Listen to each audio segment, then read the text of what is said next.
Hey there, super sober heroes. It's your host, Sober Steve, the podcast guy, here today with 1,144 days sober. And I am so grateful for my family, both adopted, married, found family, and even now my podcasting family that I developed with all of you. I'm so blessed to have multiple sources of people between sobriety, my parents that raised me, my brother, my sister-in-law, as well as the family that I married into, the friends I found along the way who are my family as well. I am so blessed to have so many people that I call family in my life. I am so grateful for it because I know that that's not a privilege that every single person out there has, and I am very blessed. I am also so excited to welcome Holden to the show. He is the host of The Sober Unicorn. So those of you podcasting addicts, if you are like me and love a good binge, he has plenty of episodes out there already. Maybe you already have listened to him in the past, but he's here to share his experience, strength, and hope, as well as what he gleaned from the experiences of writing a tell-all book about his experiences in active addiction. Before I head on over to the interview, I also wanted to just ask you all, if you haven't already, take a moment to leave us a 5-star review on whatever app you're listening to right now, especially Apple Podcasts, because that's the #1 podcasting app, but even Spotify or YouTube, wherever you're listening, doing things like leaving reviews, written reviews, leaving the 5 stars, doing those things tell the app this person is giving good content that other people need to see. So it helps other people who are looking for sober, queer podcasts find us easier. So it's a great circle that helps pay it forward to the next alcoholic in need in our family who needs to find this podcast. So please leave us a 5-star review with words possible. Love you forever for it. And with that, enjoy the interview with Holden. Hey there, super sober heroes. It's Steve here with Holden. You may already know him as the host of The Sober Unicorn, but why don't you introduce yourself to everyone, Holden? Well, hello, everybody. I'm Holden, host of The Sober Unicorn, as well as author of the memoir, Holding It Down, which is a chaotic story of my life from addiction, sex, all the way up to recovery. And can you believe, after all my experiences with your book, that I not only am getting now the pun of holding it down with like your name, Holden, just right now as we're talking it out loud, because I guess when you're reading it, it just doesn't click the same way. No, you know what? It's like everybody's like, you should put your title as a pun. And I mean, I'm writing a 3rd book, and I'll be starting my 4th, which is the sequel to the first one. And it's going to be a second pun with Holden. Well, puns aside, you're sharing your story out loud as well as interviewing others. Why don't you share a little bit then about what your journey to get to where you are today was like? Oh, goodness. I haven't shared my story in a minute. I'm normally interviewing other people. So, of course, as many of us know, we're on the podcast because we were addicted, whether it was alcohol, substance, or both, actually. So my drug of choice was alcohol and meth. Like alcohol, I would say was like my baby. That's what I sought out every single day, every night, everything. And it really wasn't a problem until for the first 6 months to a year, it was just kind of social drinking. I didn't want to be alone in my apartment, to closing the bar out at 2 every single night, going to work the following day, getting off work, going straight back to the bar, and spending rent money, spending bill money, and putting myself like, I think the end of it was like $15,000 in debt from drinking. And like, I did that probably in like 7 or 8 months.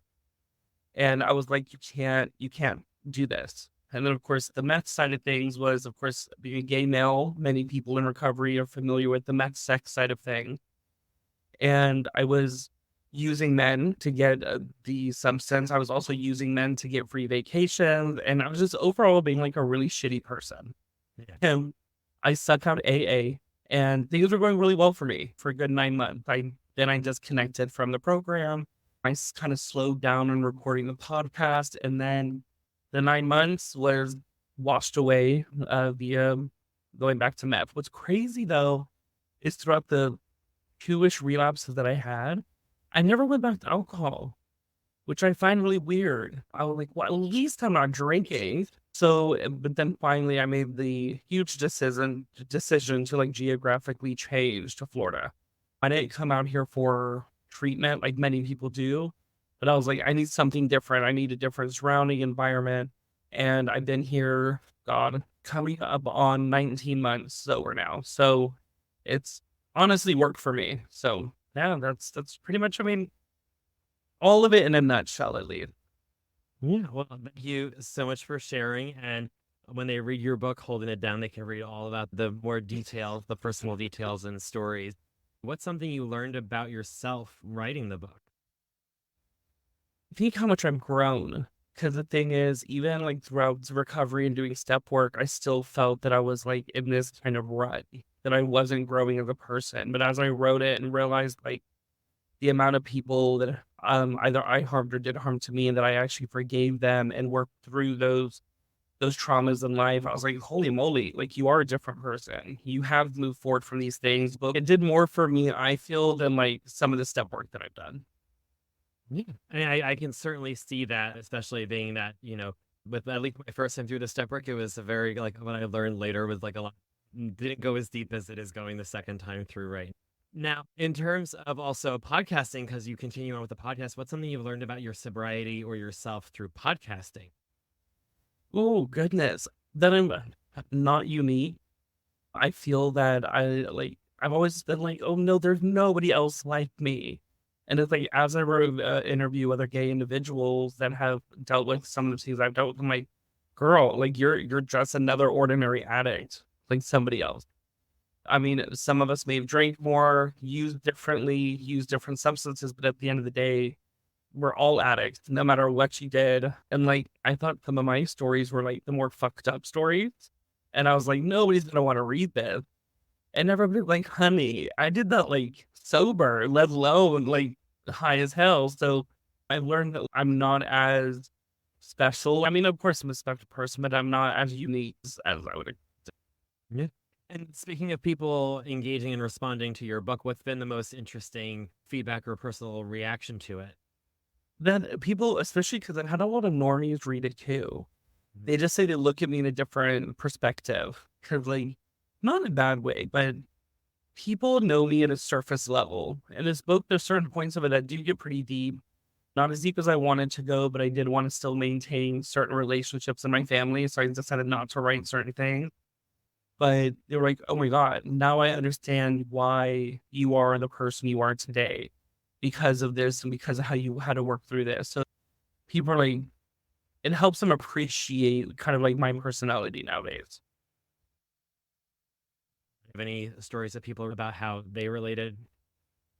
Yes, I mean, more recently, not, I would say. I received a message every few weeks just saying, like, hey, I listened to this specific episode and I really appreciate you being so raw and real. And thank you for everything that you're doing. And I've had a huge amount of people reach out to be a part of it. And that was kind of the biggest, like, starting the podcast. I didn't want it to be about me. Yes, I'm the host, I'm the one that curated all of it. But at the end of the day, like, it's on other people's stories and their journeys that they've gone through. So, I mean, I don't want people to thank me specifically, but I would love for them to say, hey, this episode resonated with me and I appreciate the platform that you created. That's awesome. I definitely love when I get those little hits back from listeners about how that's affected them and shaped them. Speaking of having guests on, oh, I always say that my favorite guest is my next guest because it gets me out of trouble with any of my past ones. But what's a past guest you've had where they've said something that kind of resonated with you or that you keep with you to this day? You know what, Charlie Gray? We Mm. both interviewed him several times, Yeah. and he's been on, of course, countless platforms. He's one person that's been on my podcast that I still stay in touch with, that we talk about either recovery or writing, and just his entire journey kind of really hits home for me because it's like I relapsed, of course, like many of us do, but like Charlie went to like 58 treatment centers. So it's like just because it's not your first time trying to get sober again doesn't mean this time it's not going to work. There's so many people that are like, well, once a relapser, always a relapser, and that's not really the case. I mean, he's 3 years sober now, I believe, three going on four, and like he went through 58 treatment centers. Literally walked out the door all the way to the airport and had the taxi man pull up at the liquor store, missed his flight, and then 2 days later ended up in the alley and then back in another treatment center. And we can all come back from that. I love that. You never know if you have another one in you, so it's better to stay in when you're in. But it's like, I mean, that if you go back out, you can always come back with open arms. Exactly.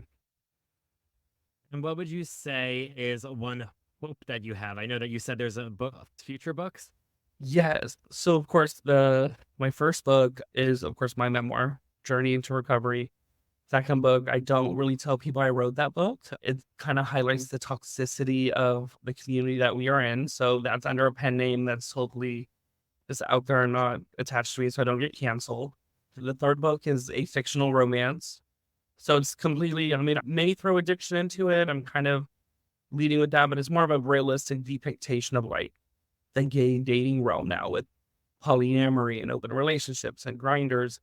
Fourth book will be a sequel to, of course, the first one. And I want to start writing it 2 years clean. Because my first one was written, I started writing it probably like 6 months clean, and I really start right before my year mark. So I think that the first book was primarily about my addiction side of things. And I want the second book to be more about the journey of progressing as somebody in recovery. I mean, a year and a half just up and leaving Texas to come to Florida, and I'm now in my own place in a great relationship. Like, it's the progression, I think, for a year and a half clean is like insanity. Progression, especially for those who read the book and know where it left off. What's happened in your life since then? Relationship, apartment, of course, you know how the rent is here in Florida. You're in North Florida, right? The Sun Coast, Sarasota. Okay. That's So everywhere. it's not too far, but I'm in Fort Lauderdale, and the rent here is absolutely insane. But like an amazing job, promotions, and just like being a part of the community, the program. Because the second go round here in Florida, I ended up in a different fellowship. So not in the original fellowship. I ended up in a separate one, and it's worked out for me. It's been a huge blessing for me. And just being active in my recovery, my relationship, and I'm dating a normie, which is kind of unique because he doesn't fully comprehend the chaos of addiction. And so, like, yeah, a learning curve because he's also not from America. So it's sometimes trying to explain things get lost in translation, as well as trying to get him to understand, like, when I go through certain things mentally, he's like, what's okay? I'm like, I know it's okay, but that's just like my chaos way of trying to like take me out. Because there was an instance where we found a bottle of Prosecco with rainbow stripes for Gay Pride. And I picked it up, just looked at the bottle, not even like thinking anything. I'm like, oh, this looks cool. Okay, why do we need Gay Prosecco? And the whole week after that, I was like, ooh, I wonder if it tastes any different. Knowing that it's literally just a marketing scam. And so it's like, he's like, well, why do you keep thinking about it? It's like, that's what you don't understand. Yeah, our brain definitely works differently. And with navigating that relationship and sobriety, how has that been different than past relationships and addiction? Because I know you talked about like a lot of your addiction was tangled with sex and relationships and using people. So how has that grown and changed? It's actually a real relationship. It's not a false one. If you read the book, we're lying, deceit, just to get what I wanted, whether it was lying to somebody in New York for them to think that I wanted them to fly me out there. I've been to Vegas, New York, Florida, Georgia, all at less than $100 at my cost because I led these individuals on to believe that there could have been something substantial there. But there's no dishonesty. Even when we first started seeing each other and I was sleeping with other people, because I'm like, well, we ain't boyfriends yet. Like the other times I'm like, no, I haven't slept with anybody in a few months. But like with him, I was honest about it. I was upfront with my addiction, my HIV status, what I did during addiction. Sleeping with 50 people in one night is not a normal thing. And sharing needles again is not normal. So just pure honesty is the huge thing, and accepting love from me. Because even beforehand, any relationship, I knew they wanted something. Whether it was just for sex or whether it was for money or whether it was for this, they always just wanted something. But this time it's like, I'm just being loved for who I am and not for what I have to offer. I love that for you. That's excellent. And you mentioned earlier that you edited yourself a little bit in your narrative regarding maintaining some family relationships. So After the editing was all said and done, how have your family relationships changed since the book came out, or how did that all work out? Did anyone read it, and what was that like? Well, my mother helped edit the book, so which is chaos, weird because I mean, of course, there's a lot of sex in there. My mother helped to edit it, and she knew most of everything. There was a few spots in there. She's like, "Really, you did this?" I was like, "Yes, mom." My brother bought the book but has not read it. I just kind of told him, I was like, "Honestly, Nathan, you're not gonna want to read this book." And he's like, "Okay, I get it." Sister, I don't speak to her anymore. Just relationships have been severed due to my lifestyle, and I accepted her for her Jesus loving self. I mean, that helped her in her recovery, and I think that's absolutely incredible. But she wouldn't accept me for my lifestyle. So we parted way. And then my father, of course, for many reasons, I still haven't spoken to him. It's been my 15th birthday was the last day I saw him, and I'm 32 now. I wish him the best in life and success. And I choose to have good people in my life that help support me and not bring me down. And so that ties. So I mean, technically, the book really didn't change any of my family dynamic because my family knows I'm crazy. The knowledge that your mom with your editor was interesting enough. Everybody has different relationships with their families, so it's not the wildest thing I've heard. That's really cool. So, with all of that and looking at your sobriety today, what is something you do right now in your life that helps keep you sober that you did at the beginning and still is true? Keeping in contact with people. The thing is, when we were using or drinking, we were in daily contact with friends to be like, "Hey, text them, let's meet at the bar." We were in contact with our drug dealers on a every other day basis, depending on how much you use.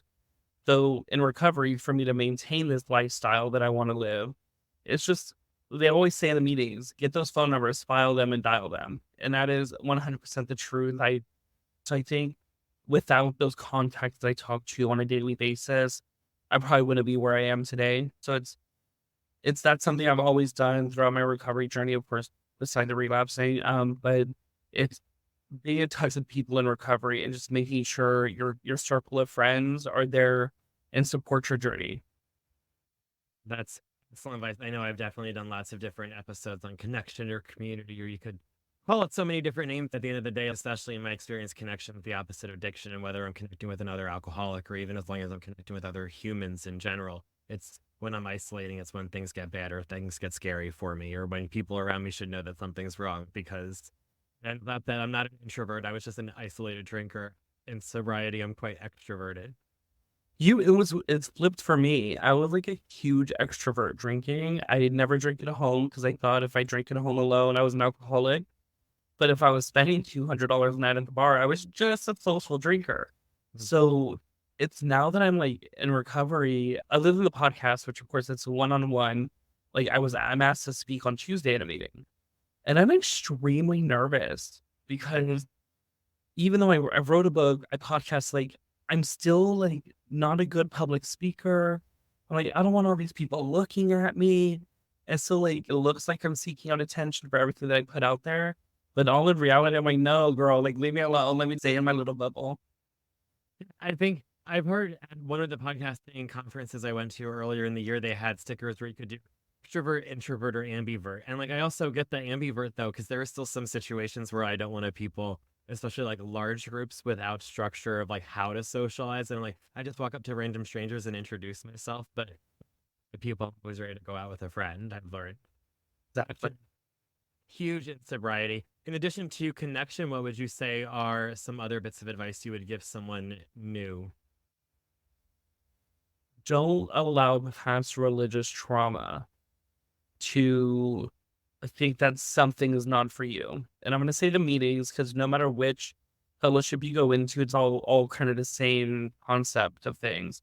And when talking to individuals that are gay, that are seeking recovery, it's, I'm not going to a meeting. They talk about God. And it's like, again, like, look how your ways got you. I'm not saying that you need to believe in God or believe in Jesus. I'm not saying any of that. But don't allow that word to affect you. Because I've allowed that word to affect me so much. And now it's like, it's a word. That's it. Yeah. That's all it is.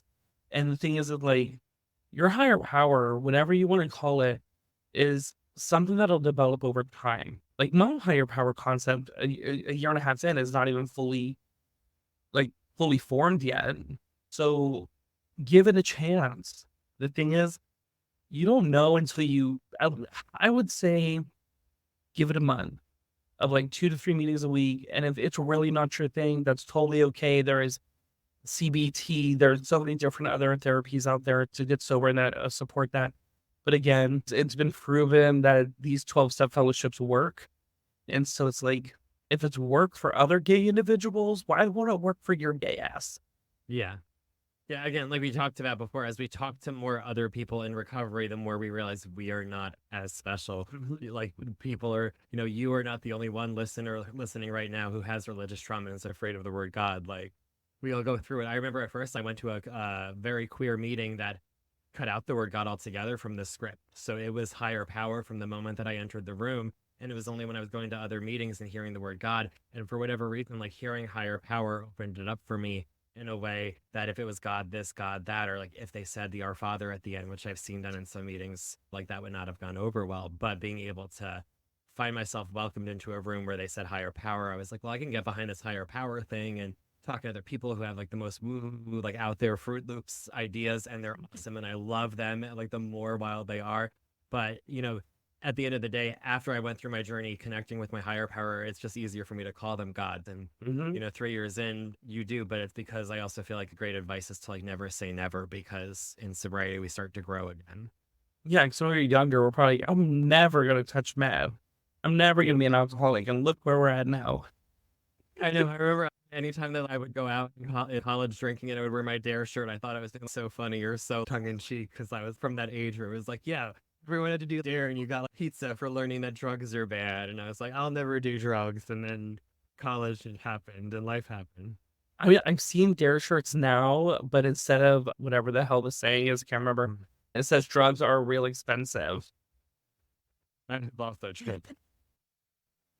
What is a hope that you have for the future, either with your books or your podcast or a little bit of both? That I just reach more people. I mean, never really focus on anything like that because my perception, like the same with the meeting, one person gets something out of the meeting, then it's worth the attendance or worth the speaker to be there. So it's just being able to reach more people geographically that otherwise can't get to meetings and just kind of like spread the word. Don't get me wrong, like the programs and all these therapies are very available to everybody, but you still hear so many people coming into a meeting. Oh, I've never heard of this place. I've never heard of the program. And it's like, girl, where you been? Like probably living under the rock or the bottle, but it's out there. So it's just more, I think the hope is just to be able to touch more individuals and get people either sober curious or to be a part of their journey. Excellent. I am looking forward to that for you as well. And any final thoughts? No, I mean, final thoughts, of course, if you enjoy me, of course, Sober Unicorn or the book, it's on Amazon, as well as, ooh, girl, it just got approved and it's on RuPaul's new book club, Allstora. Heard of it, yeah. So I finally got my book on Allstora. Very cool. If you remember there, you can get it like $7.50, so it's not too expensive.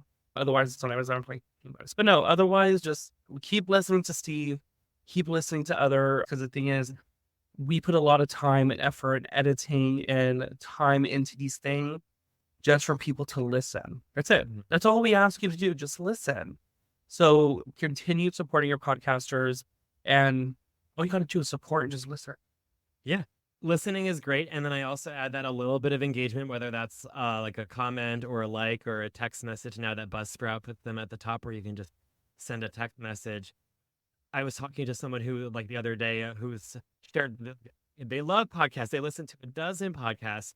And then I was like, the number one thing that I love about my listeners is when they engage with me. And they were like, I never thought to reach out. And I was like, really? That's what we live for, because we know we're not just shouting out into a void. I'm going to go and let all my favorite podcasters, send them all DMs and let them know that I love their podcast. I was like, you will make their day. And she's like, I will. And I was like, yes. Sometimes I like to just spell out for people. They're like, yeah. Doing little things like that, whether it's for me, Holden, or any of us out there, it makes a huge difference. So thank you all listeners for engaging with us and playing with that. That is true. I do like getting those messages, thing reviews. Yeah, they generally happen when I need them the most too. When I'm having a really bad day, my listeners are always the people who cheer me up. And thank you so much, Holden. Everyone, check out my show notes so that you can link over to his stuff. And make sure you're listening to us or following us wherever you're listening. So you get episodes every Thursday. Until then, stay sober. Bye.